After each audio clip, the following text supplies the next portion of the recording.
E vamos falar da situação política dos Estados Unidos. Representantes do Partido Democrata apresentaram hoje um pedido de impeachment contra o presidente Donald Trump, no qual o acusam de incitar uma insurreição que culminou na quarta-feira passada, naquela invasão no Capitólio nos Estados Unidos. Se fala em cerca de 90 pessoas presas, manifestantes que participaram dessa invasão.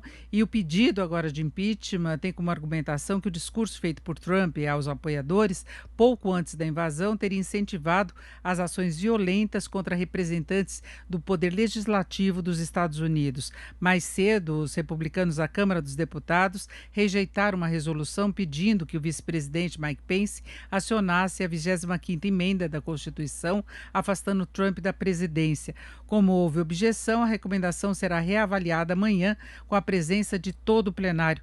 A decisão para seguir os procedimentos previstos na 25ª emenda não é tomada pelo Legislativo, ela precisa ser acionada por Mike Pence, que é o vice-presidente, com apoio da maioria dos membros do gabinete presidencial. E nós vamos falar sobre essa situação do ponto de vista jurídico com a Maristela Basso, que é professora de Direito Internacional da USP. Doutora Maristela, boa tarde. Boa tarde, Denise.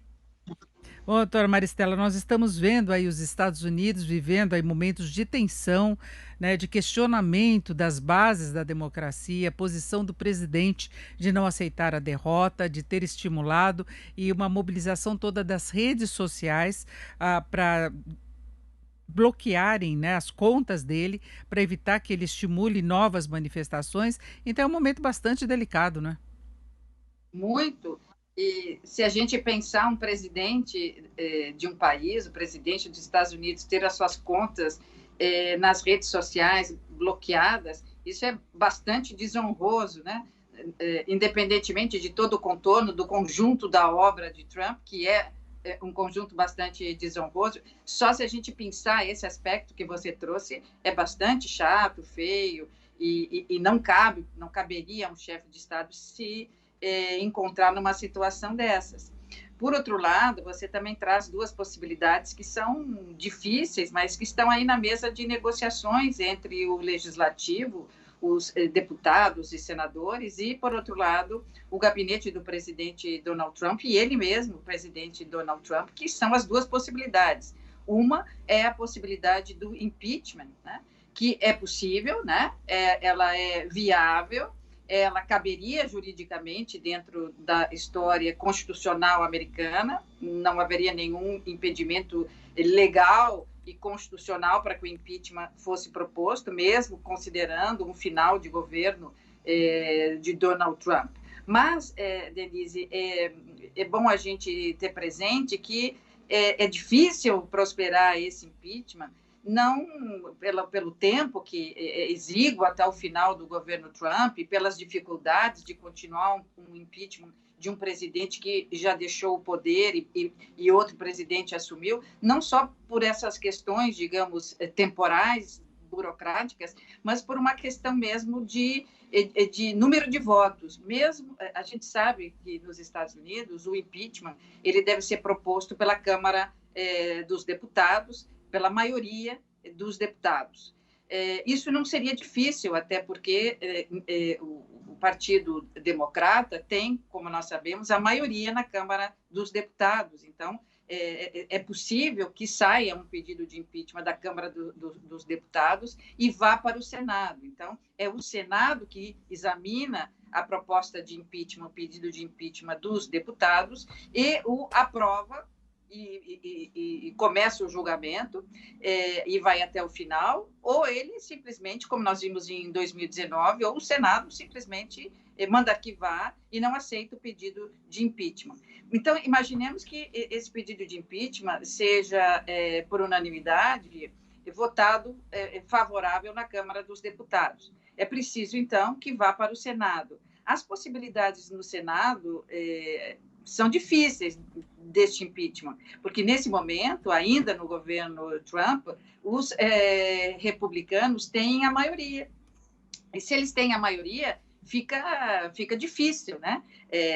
Para que o pedido de impeachment no Senado seja aprovado, é preciso 2/3 dos senadores, ou seja, é preciso todos os 64 64 senadores, 64 votos favoráveis. Então, se o Senado não conseguir votar o recebimento ou a rejeição do impeachment ainda nos próximos dias, o que é bem possível e provavelmente acontecerá, esse pedido de impeachment só será votado pelo Senado depois da posse de Biden, quando então a conformação do Senado já será favorável aos democratas, mas não tão favorável a ponto de a gente já ter como certo que o Senado vá aprovar o pedido de impeachment vindo da Câmara dos Deputados, até porque com a nova conformação do Senado, os democratas então terão 48 senadores.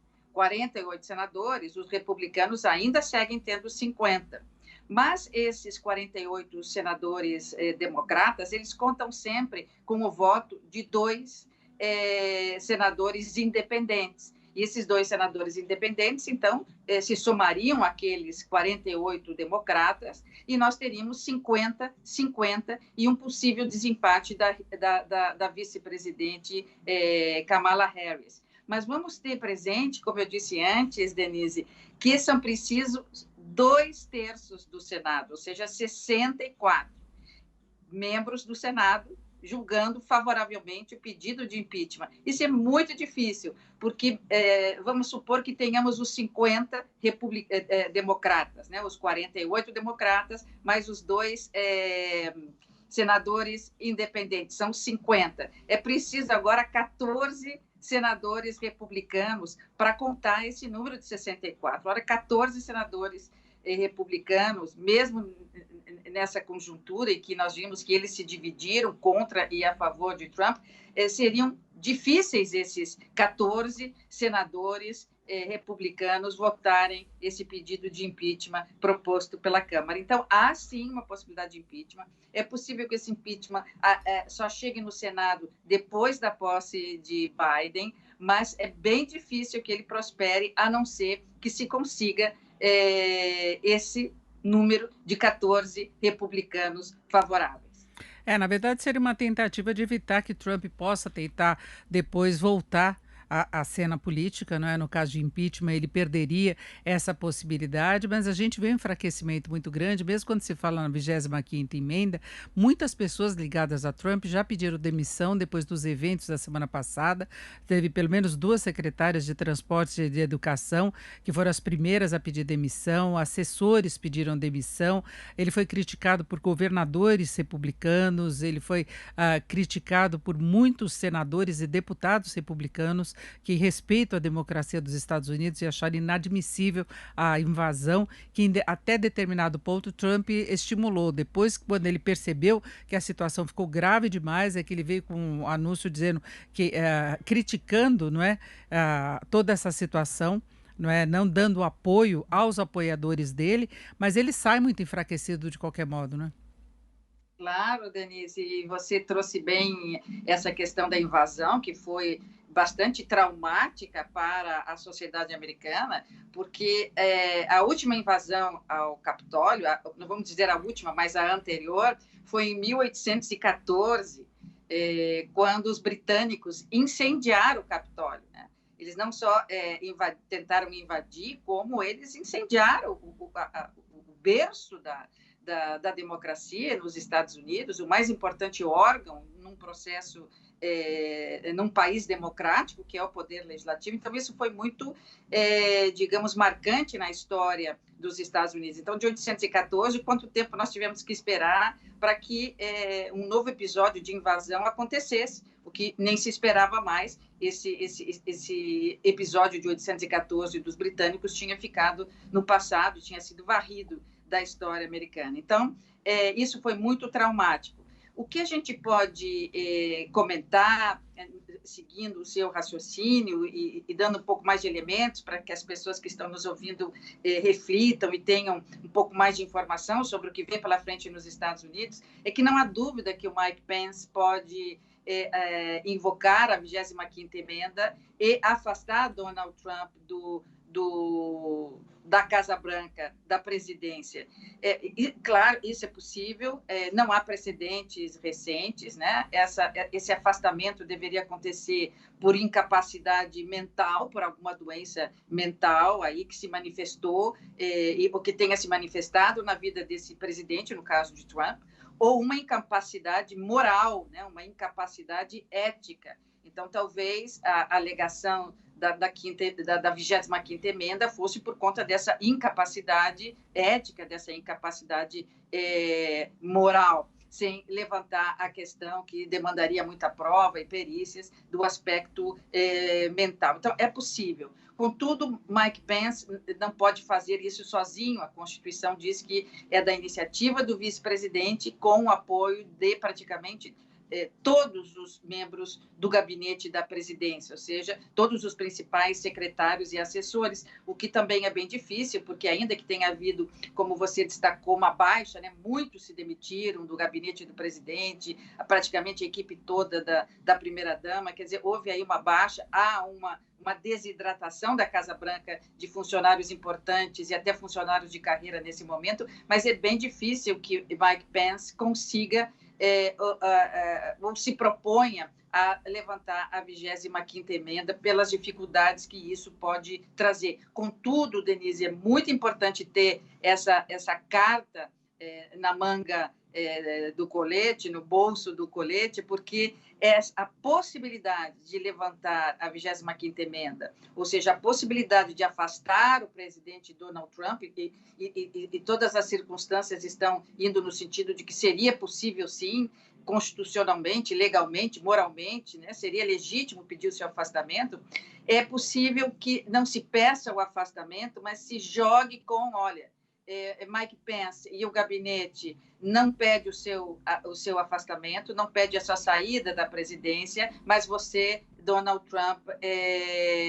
desista. Né? Então, nós não vamos para frente com o impeachment, nós não vamos para frente com o pedido de afastamento com base na 25ª emenda, mas você renuncie. Como fez, vamos lembrar, aí nos anos 70, Richard Nixon, que diante do Watergate, que até é menor diante das repercussões, tanto do telefonema do final de semana de Trump para alto funcionário eleitoral da Geórgia e tudo que se passou depois, como você destacou, é bem possível que todo esse conjunto consiga ser uma barganha. Né? Então, não fazemos o impeachment, retardamos o impeachment e depois não aprovamos no Senado, não afastamos pela 25ª emenda, mas você renuncie e sai. O que é com muito difícil, né, doutora Maristela?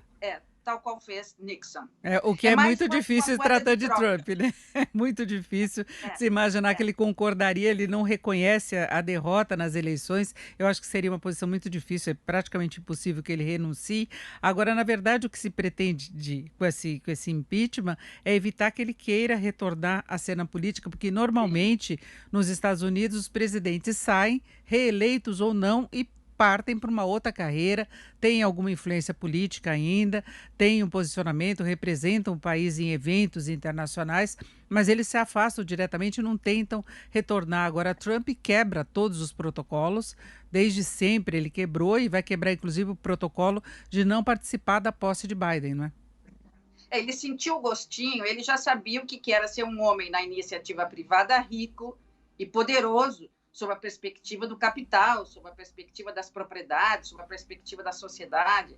Agora, esse homem conheceu o gosto doce, né, de ter o outro lado do poder, o outro lado da medalha, que é o poder que vem da função pública.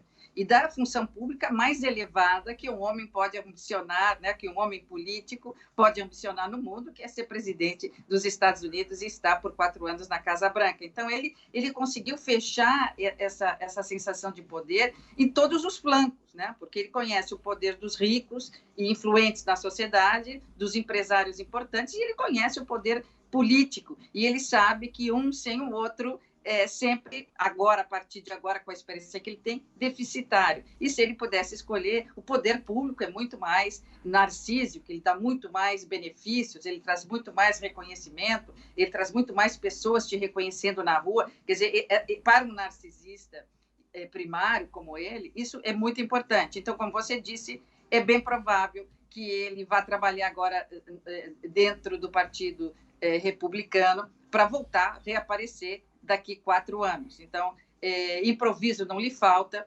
capital também não lhe falta, né? Então, a gente sabe que vamos ter 4 anos de Biden e 4 anos, talvez, de um governo às sombras, assim, de oposição de Donald Trump. Perfeito. Conversei aqui com Maristela Basso, que é professora de Direito Internacional da USP. Professora Maristela, muito obrigada. Uma boa tarde. Obrigada a você, Denise. Boa tarde.